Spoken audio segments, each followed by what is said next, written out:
Bonjour et bienvenue sur Symbianfrance.com. Aujourd'hui, nous avons l'immense chance et privilège de tester le dernier Nokia, le fameux N95 dont on entend parler depuis des mois.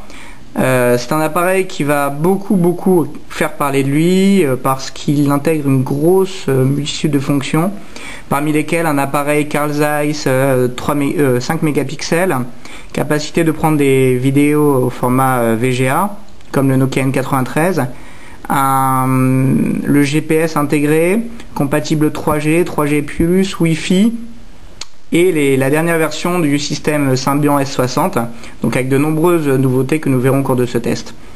J'ai la chance d'avoir une version de production, donc c'est la dernière version en date, datée du 15 mars 2007. Elle intègre toutes les derniers fixes, notamment une prise de photo optimisée, comme nous le verrons plus tard.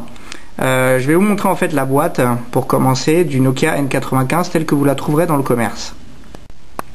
Donc la boîte du N95 ne ressemble plus à celle qu'on avait l'habitude de voir sur les N-Series précédents. Là il s'agit du nouveau format de boîte.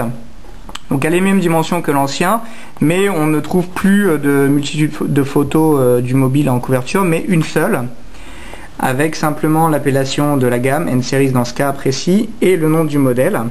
Sur le côté, on voit en grand le nom du modèle, et au dos de la boîte, on voit les spécifications de l'appareil. Donc en fait, lorsqu'on ouvre la boîte, on voit directement le Nokia N95, donc qui est sous plastique. Il faut lever le couvercle pour voir en fait les différents accessoires. Donc déjà, on retire le fameux plastique. On peut prendre en main le mobile, sur lequel nous reviendrons tout à l'heure. Au niveau des accessoires, donc on a beaucoup parlé de la présence ou pas d'une carte micro SD dans le package. Là on voit déjà un adaptateur.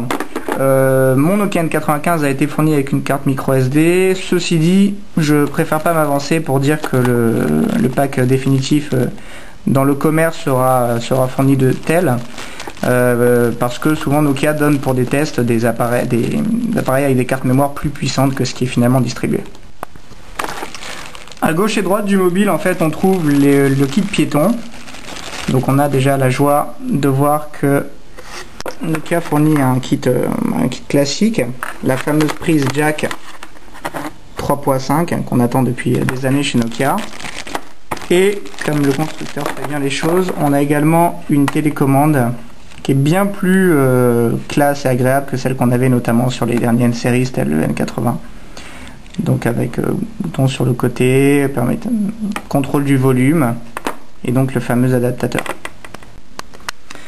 Dernier étage du package, fameux CD d'installation et notice, on trouve le câble qui permet de faire sortie télé. Donc c'est un des gros avantages du Nokia N95, on peut voir tout le contenu de son téléphone sur une télé, on peut même le brancher à une chaîne Wi-Fi, ce qui est assez intéressant. On a le câble USB, enfin du vrai USB. Donc là aussi on est assez content, c'est une belle preuve de connectivité. Et un chargeur, personnellement j'avais jamais vu ce type de chargeur. La référence est AC5E, donc il est beaucoup plus compact que les chargeurs précédents, avec le même embout.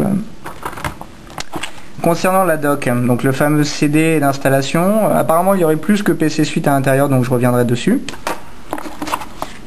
Notice de démarrage rapide, en anglais. Et la notice du Nokia N95. Voilà. Donc malheureusement je n'ai pas pu recevoir un package identique à celui des blogueurs américains avec une flopée d'accessoires, mais j'ai le N95 enfin et je vais pouvoir vous en parler longuement.